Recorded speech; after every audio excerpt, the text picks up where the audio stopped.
다른 것도 아니고 차가 어떻게 하늘에서 떨어져요? 말도 안 되잖아요, 허준 변호사님. 그런 말도 안 되는 일이요. 대낮에 광주의 도심에서 벌어졌습니다. 지난 11일에 일어난 일인데요. 네. 아찔했던 당시 상황이 CCTV와 블랙박스에 고스란히 잡혔습니다. 어머나? 어떤 상황이었는지 먼저 영상으로 한번 보시죠. 네.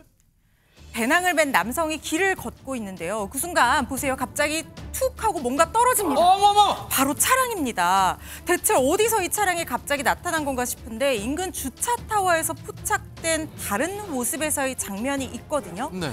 이게 바로 그 장면인데요. 4층에 있던 택시가요. 갑자기 속도를 내더니 그대로 벽을 뚫고 아래로 떨어집니다. 어머머. 부서진 파편들이 사방에 휘날리면서 주변은 순식간에 아수라장이 됐습니다.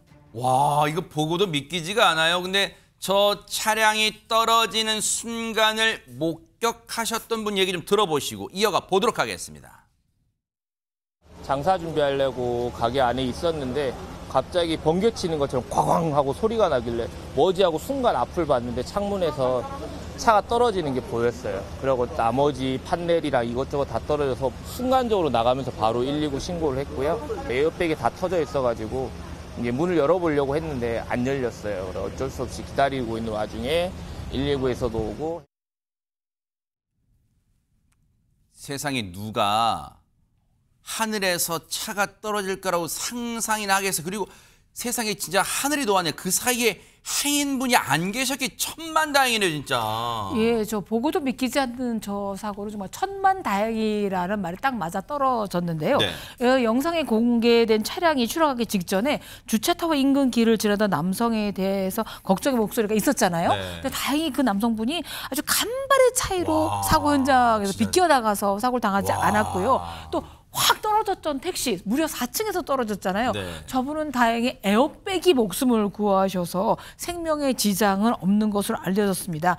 또 당시 차량에는 동승자가 없어서 다른 분들도 피해는 있지 않았고요. 네. 그리고 아까 목격자분도 나왔지만 1층에는 식당가와 상점이 몰려 있었지만 점심시간이 이미 훌쩍 지난 때여서 또 폭염이었던 탓에 거리도 한산해서 우리가 우려했던 인명사고는 없었지만 다시 봐도 끔찍한 사고였습니다.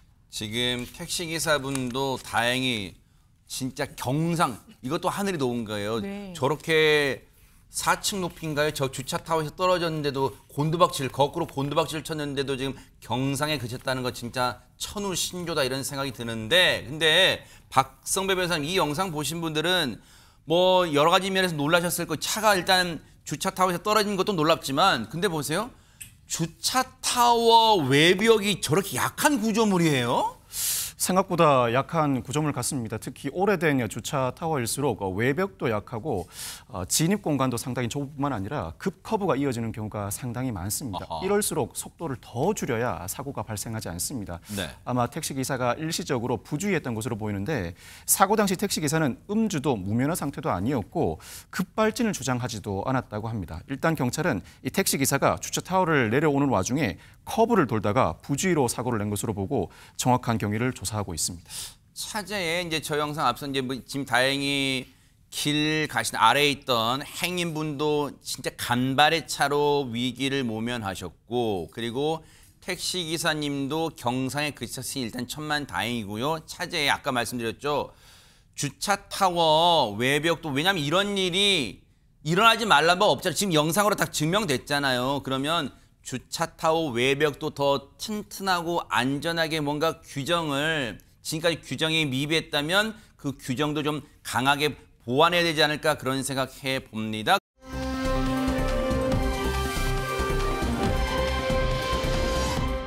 그런가 하면 주말 사이에 9.4일생으로 목숨을 건진 사례가 또 있다면서요, 하재근 평론가님. 예, 바로 어제 저녁에 충남 천안에서 벌어진 일인데요. 이번에는 차량이 상상도 못할 곳으로 들어왔습니다. 어머나? 당시 상황에 대해서 영상으로 확인해 보시겠습니다. 아하, 네네. 이제 영상 보시면 승용차 한 대가 옆으로 누운 채 뭐예요, 이게? 어딘가에 끼어 있는데 뭐예요, 이게? 충격적이게도 아파트 1층 베란다를 뚫고 어머. 집 안으로 돌진한 겁니다. 뭐예요, 이게? 유리창, 난간, 온데간데 없이 사라지고 완전히 뻥 뚫려 있는 모습인데 베란다 창문을 뚫고 들어온 승용차가 저렇게 거실까지 침범한 상태입니다. 아니 오늘 최진봉 교수님 보고도 믿기지 않는 상황.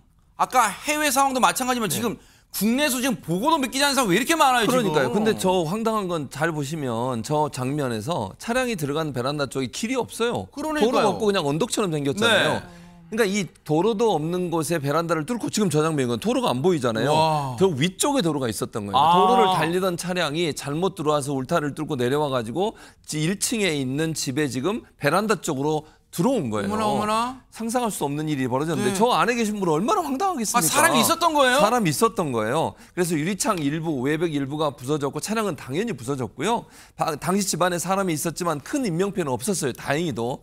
근데 차가 돌진해 집에 거주한 80대 분이 거주하고 계셨는데 이분들이 병원 치료를 받고 있는데 다행히도 구급차를 부르진 않고 본인들이 직접 병원에 가서 치료를 받고 세상에. 있고 50대 운전자가 있었는데 이분도 부상을 입어서 병원에 지금 이송해 치료를 받고 있는 상황인데요. 네. 생명에는 지장이 없는 걸 나타났지만 집안의 피해라든지 저분들이 놀랬을 걸 생각하면 황당하다는 생각이 듭니다. 그러니까 이것도 진짜 이 사고도 하늘이 도왔어요, 진짜. 근데 허준배서 어떻게 차가 위에 있는 언덕배기에서 내려왔다 치지만 그냥 똑바로 선 게 아니라 이렇게 옆으로 누울 수가 있어요, 차가. 그러니까요. 사실 돌진해서 멈춰있는 그 모양새 자체가 도대체 어떤 경위로 차가 돌진했길래 저렇게 멈춰있을 수 있지? 이런 생각을 자아내게 만들잖아요. 일단 경찰이 정확한 사고 경위 파악하기 위해서 차량 블랙박스 그리고 아파트 단지 내 CCTV 영상 등을 확보해서 파악 중인 상황인데 일단 이 50대 운전자 음주운전은 아니라고 합니다. 그래요? 그런데 지금까지 파악된 바로는요. 네. 이 아파트가 도로가 있고 그 옆에 아래쪽에 위치하고 있는 그 집이었다는 거예요. 그런데 이 50대 운전자가 언덕길을 올라서 입구로 진입하는 과정에서 과속방지턱을 한번 넘었는데 거기서 속도 제어를 못한 것 같다는 거예요. 그래서 뭔가 가속이 붙어서 앞으로 쭉 돌진을 하면서 주차되어 있던 차량 2대를 들이받고 그 과정에서 방향을 잃고 옆으로 떨어진 겁니다. 그러다 보니까 도로 아래쪽에 위치하고 있던 이 피해의 집으로 저렇게 돌진을 하게 된 상황이고 가속이 붙어서 저런 식으로 뭔가 제대로 된 모양이 아니라 이 뒤집혀진 모양으로 저렇게 돌진해서 그야말로 고꾸라져 있는 상태로 된 것이 아닌가 이런 생각이 들거든요. 네. 정확한 원인은 조사를 통해서 밝혀질 것으로 생각됩니다. 그러니까요. 블랙박스를 아마 보면 상당 부분 뭔가 궁금증이 또 어떤 사고 원인이 이 해소가 될 것 같은데 정말 저 정도 피해, 인명 피해에 그친 게 천만 다행이었다는 생각을 다시금 해봅니다.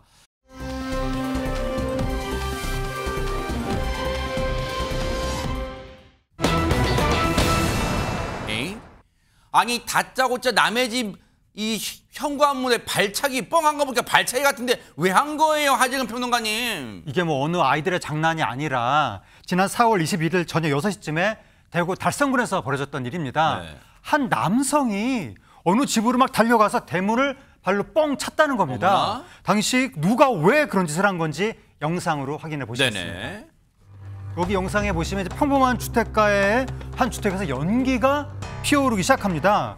모락모락 피어오른 검은 아이고, 연기가 아이고. 순식간에 하늘을 가릴 정도로 거세지는데 네. 그때 다급하게 뛰어오는 한 남성의 모습이 보입니다. 네. 까치발을 들고 주택 내부를 힐끔 보더니 이내 발로 대문을 뻥 하고 차고 있는데 어허. 저 남성의 정체는 대체 누구일까요? 그게 바로 시청자분들이 궁금하실 거예요. 남의 집 대문을 불이 났지만 왜 뻥 찬 걸까요, 허준 변호사님? 저 뻥 찬 사람이요, 바로 경찰입니다. 주변에서 마침 다른 사건 신고 처리를 마쳤는데 치솟는 연기를 보고 정말 한치의 망설임도 없이 한달음에 그냥 달려온 거예요. 그 이후에도 정말 엄청난 상황들이 벌어지거든요.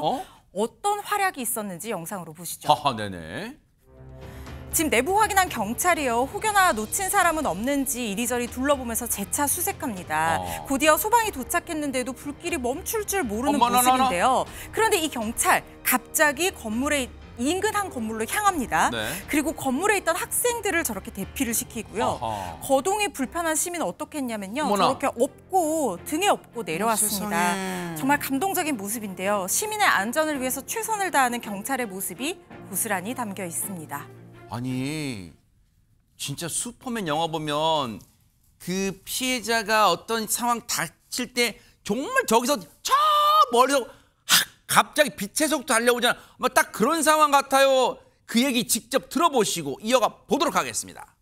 생지 근처에서 그 다른 신고를 이제 거의 마무리하고 있는데 골목에 연기가 자꾸 이렇게 가득한 거를 보고 이제 불이 났구나 싶어서 뛰어가서 딱 보자마자 이미 불길도 좀 어느 정도 올라오고 있었고 연기도 많이 올라오고 있었는데 집 자체가 일단 사람이 분명히 사는 집 같더라고요. 그러니까 일단 힘으로 열어보자 싶어서 발로 이제 바로 대문을 차보니까 들어가니까 타닥타닥 소리가 엄청 이렇게 많이 들리더라고요. 연기가 자욱하게 가득 찼는데 거기에 남성 노인분께서 누워 계시더라고요. 그래 제가 좀 업어드려도 되겠냐 하니까 끄덕이시더라고요. 그래가지고 그분 업고 다시 1층으로 내려와서 구급대한테 인계까지 했습니다. 제가 또 순찰 돌면서 한번 찾아뵀었는데 손 잡아 주시면서 막 고맙다는 뜻을 보이시더라고요. 세상에, 박성배 변호사님, 이분 아니었으면 그 집안에 화재가 났는데도 누워 계실 수밖에 없었던 그 어르신, 진짜 하마터면 상상도 하기 싫은 일이 벌어졌을 것 같아요, 진짜. 화염은 쉽게 사그러들지 않았습니다. 이 와중에 이 경찰은 주변을 둘러보다가 아동센터 간판을 보게 되는데 즉각 2층 아동센터로 뛰어 올라가서 학생들을 안전하게 대피시켰다고 합니다. 뿐만 아니라 3층에 사람이 있다는 직원 말에 곧장 3층으로 올라가서 거동이 불편한 시민까지 구출해냈는데 모두 약 30명 정도를 구출해냈습니다. 이 소방대원들이 출동하고도 쉽게 잡히지 않던 불길 약 30분 만에 겨우 잡혔고, 보신 것처럼 경찰과 소방대원들의 활약으로 인명피해는 발생하지 않았다고 합니다. 세상에. 참고로 화재는 전기 합선으로 인해 발생했다고 하는데 네. 이 사건을 통해서 다시 한번 지구대 등 현장에 근무하는 경찰의 역할이 얼마나 중요한지 알 수 있습니다. 출동을 해보면 생각지도 못한 여러 상황이 발생하는데 그럴 때마다 순간 판단도 할 수 있어야 하고 즉각 행동도 해야 합니다. 그 모습을 온전하게 모범적으로 보여준 사례로 보입니다. 세상에. 장성민 경장님이에요. 근데 저희 제작진이 아까 인터뷰하면서 경장님 그때 그래도 불길 속으로 이렇게 뛰어드실 때 심정이 어떠셨어요? 막 여쭤봤더니 그랬답니다. 아유, 주변에서 하도 저한테 막 잘했다고 칭찬해 주시는데요. 대한민국 경찰이라면 그때 누구나, 저 말고도 누구나 다 했을 거예요. 제가 특별한 일을 한 거 아니에요. 라고 세상에 대박 사건, 이런 겸손까지 갖추신 분이었어요. 이런 분 뉴스파이가 다시 한번 칭찬 안 해줄 수 없겠죠. 다시 자 광고 들어갑니다. 자, 대구 달성경찰서입니다. 다사지구대의 장성민 경장님과 그리고 주변의 동료 경찰분들 그리고 소방대원분들 그 화재를 또 이 순식간에 달려오셔가지고 화재 진압하신 소방대원분들도 정말 감사의 박수 보내드리겠습니다. 제복 입은 그 여러분들이 대접받는 그날까지 뉴스파이터도 열심히 해보도록 하겠습니다. 멋지십니다.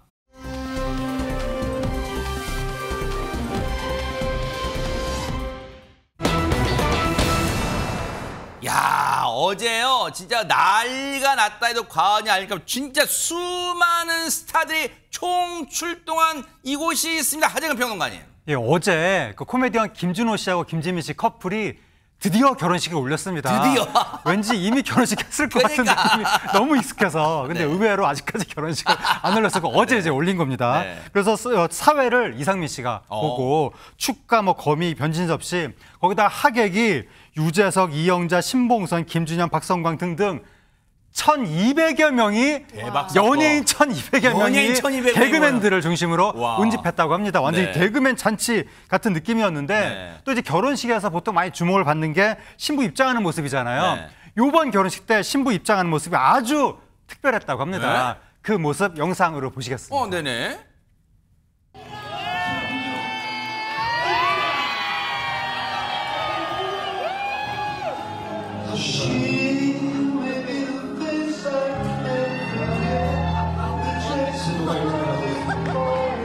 아무리 편한 부부 사이가 되었어도 보름에 한 번은 새치 염색을 하겠습니다. 잔소리는 일주일에 3번만 하겠습니다. 안 돼. 네. 됩니다. 존중하는 마음으로 길을 겨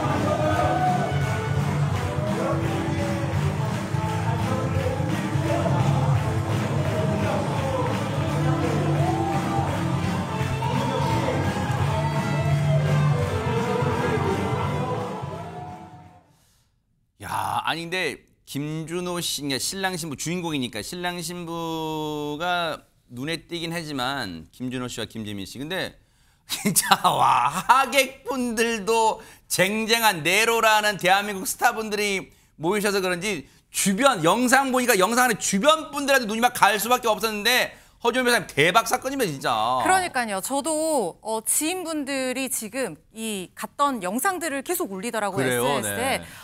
굉장히 유명한 스타분들도 많이 초대를 받으셨지만 또 같이 프로그램 했던 예능 작가분들도 또 많이 초대를 받으셔서 네. 진짜 한마음 한뜻으로 너무 잘 살기를 축복을 해주시더라고요. 네. 근데 요 영상부 아까 그랬잖아요. 하재근 평론가님이 뭔가 이 신부 입장 때 눈길을 끌었다는데 아까 잠깐 뭐 그 김지민 씨 아버님 뭐 머리 희끗희끗한 아버님하고 같이 올라온 건 뭐가 특별하다는 거예요? 뭔가 희끗희끗한 바로 그분이 누구시냐면요. 네. 코미디언 김대희 씨입니다. 에?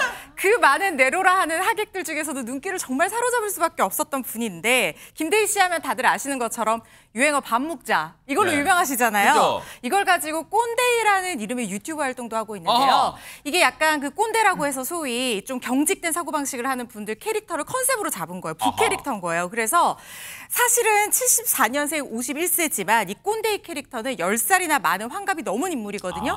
그러다 보니까 저렇게 머리도 희끗희끗하게 하고 그리고 옷도 생활한복 입고 근엄한 표정으로 신부 김지민 씨의 손을 잡고 아버지처럼 같이 입장을 한 겁니다. 아니 그러면은 하재근 평론가님 저 진짜 기쁘고 성스럽고 어떤 평생 남을 결혼식에 뭔가 이 김지민 씨의 진짜 아버님은 아이고 내가 우리 딸 손잡고 들어가지 왜 꼰대이 김대희 씨가 잡아 불만도 가질 수 있잖아요. 갑자기 김대희 씨가 등장하니까 무슨 개그 상황극인가 뭐 이런 생각까지 그쵸, 네. 들었는데 김지민 씨가 아버지가 돌아가셨습니다. 아 진짜예요? 근데 작년에 이제 어떤 일이 있었냐면 김대희 씨가 예능 촬영 중에 아버지가 위독하다는 소식을 듣고 급히 귀국했는데 이미 돌아가신 거예요.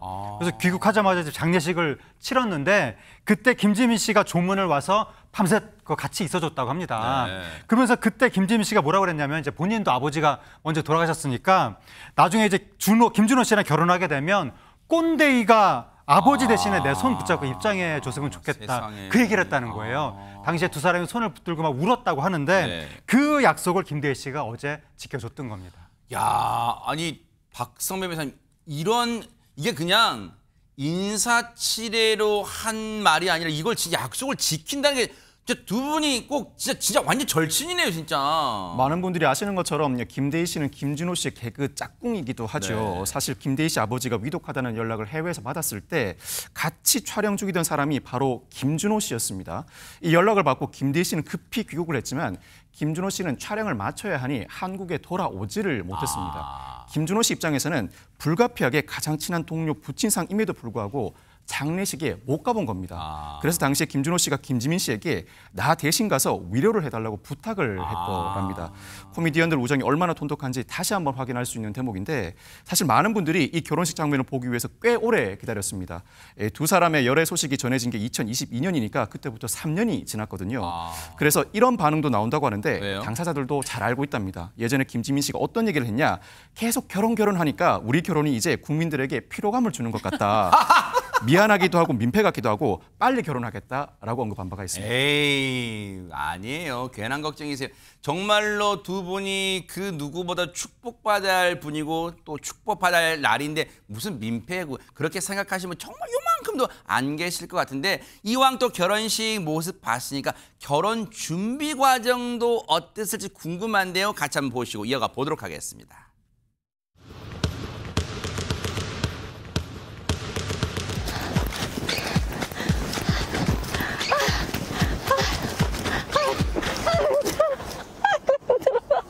어디 갔어? 너무 좋다. 밤섬이 보이는 한강. 저는 이런 예쁜 한강뷰에 사는 남자친구를 만나고 있어요. 안녕, 잘 있니? 건강이 중요하다. 여러분, 몸이 다 필요 없다. 한강 뷰도 뭐 나발이고 다 필요 없습니다. 결국 이렇게 지금 목 디스크 수술을 해가지고요. 거기를. 여러분, 아직 늦지 않았어요. 결혼 전에 발견했다? 도망가세요.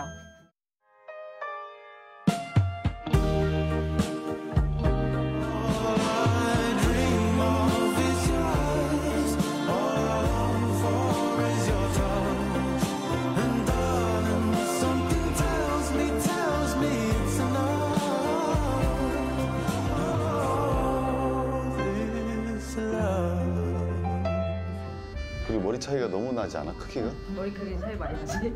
너 나 사진 찍으려고 나랑 결혼.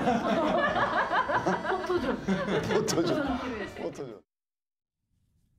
아, 역시 개그감이 장착된 뼈그맨이라 그런 말 하잖아요. 역시 두 사람의 쿵짝이 정말 진짜 잘 맞는 것 같아요. 예, 저 김준호, 김지민 커플이요. 개그맨 부부 25호예요. 근데 24호까지 아무도 이혼을 안 했거든요. 그래요? 예. 개그맨 부부의 이상한 숙명인 것 같아요. 이혼 못하는. 근데 이제 9살 차이고요. KBS 공채 개그맨 출신들인데 네. 두 분이 다 개그 실력도 빼어나고 주변에서 되게 평판도 좋았고요. 네. 아까 아직도 결혼 안 했단 말이야 말이 나올 정도로 수많은 예능 프로와 유튜브 등을 통해서 이제 뭐 구애 과정, 뭐 데이트 과정, 결혼에 이르는 과정 많이 소개를 하다가 드디어 이제 했는데 김준호 씨는 이제 이번이 재혼이고요. 김지민 씨는 초혼이고 김지민 씨가 말하는 남편의 가장 큰 매력점은 개그를 참 열심히 한다라는 병약하긴 하지만 어쨌든 이제 두 사람은 이제 방송 일정을 고려해서 신혼여행은 일단 좀 미루고요.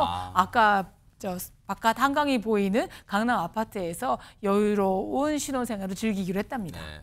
어쨌든 진짜 많은 분들이 축하할 것 같아요. 뭐 민폐 그동안 결혼해서 민폐 그런 생각 진짜 하지 마시고 앞으로 알콩달콩 잘 사는 모습 보여주시는 게 많은 이 팬분들과 또 이 시청자분들에 대한 보답 아닌가 그런 생각해 봅니다. 잘 사시기 바랍니다.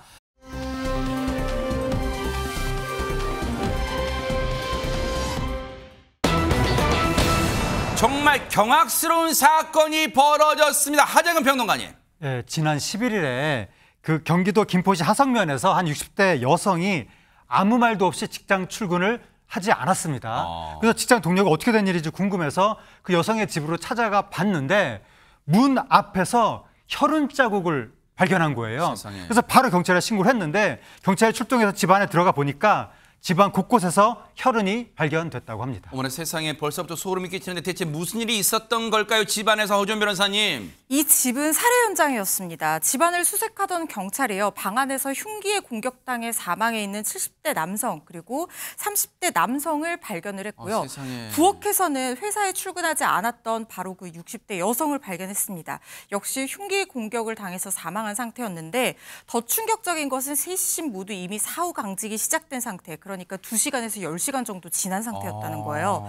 그런데 진짜 충격적인 것을 경찰이 발견을 하는 게요. 뭔데요? 바로 살해 현장인 이 집의 방 안에서 한 30대 남성이 살아있는 채로 잠을 자고 있었다는 겁니다. 어머나? 경찰이 깜짝 놀라서 서둘러서 이 남성을 깨웠습니다. 아니 저 남성 이 시신 죽은 시신과 같이 있던 저 자고 있던 남성은 뭐예요 지금? 그러니까 자고 있던 남성을 깨울 거 아니에요. 경찰이 깨웠죠. 어떻게 된 일이냐고 얘기를 했더니 경찰 관계자의 말에 따르면 이 30대 남성은 범행 후에도 범행 현장을 떠나지 않았다고 합니다. 그러니까 네. 본인이 범행을 한 거고요. 그런데 여기서 정말 충격적인 사실이 드러납니다. 그 내용이 뭐냐면 살해당한 세 사람이 모두 가족이었다는 어머나? 거예요. 그리고 방 안에 있던 70대 남성은 아버지였고요. 30대 남성의. 또 30대 남성은 첫째 아들. 그러니까 또 그 사망한 30대 아들 얘기하는 겁니다. 그리고 부엌에 있던 50대 여성은 바로 어머니였다는 겁니다. 끔찍한 사실은 여기서 끝나지 않았습니다. 바로 이 방 안에서 자고 있던 30대 남성 역시 이 가족의 일원이었던 건데 이 남성은 살해당한 가족의 둘째 아들로 밝혀졌습니다. 형이 잔소리해서 경찰 조사 결과 형이 잔소리해서 화가 나서 우발적으로 범행했다는데요. 박성배 변호사님 이러면 뭐 형량을 깎아주나요? 이 몹쓸 인간한테? 가족들은 무참히 살해한 30대 남성 구체적인 범행 동기는 밝히지 않았습니다. 일단 법원은 30대 남성의 범행이 무겁고 도주 우려가 있다며 구속영장을 발부했습니다. 경찰은 피해자들의 부검을 의뢰하고 피해 가족 주변인 등을 통해서 정확한 범행 경위를 확인할 예정이라고 하는데 부모, 친형을 모두 살해한 정황으로 봐서 아마 자고 있는 등 피해자들이 저항할 수 없는 상태에서 범행을 세상에. 저질렀던 것으로 보입니다. 홧김에 우발적으로 범행을 저질렀다. 이 진술이 받아들여지면 형이 낮아질 수 있다는 본능적인 인식을 하고 있는 것 같습니다. 그렇지만 홧김에 우발적으로 범행을 저질렀다면 신고를 할 법도 한데 범행 후 상당 기간이 경과한 것으로 보이고 방에서 자고 있는 모습은 선뜻 이해가 되지 않습니다. 이 몹쓸 인간은 구속이 됐습니다. 앞으로 어떤 처벌받을지 지켜보도록 하겠습니다.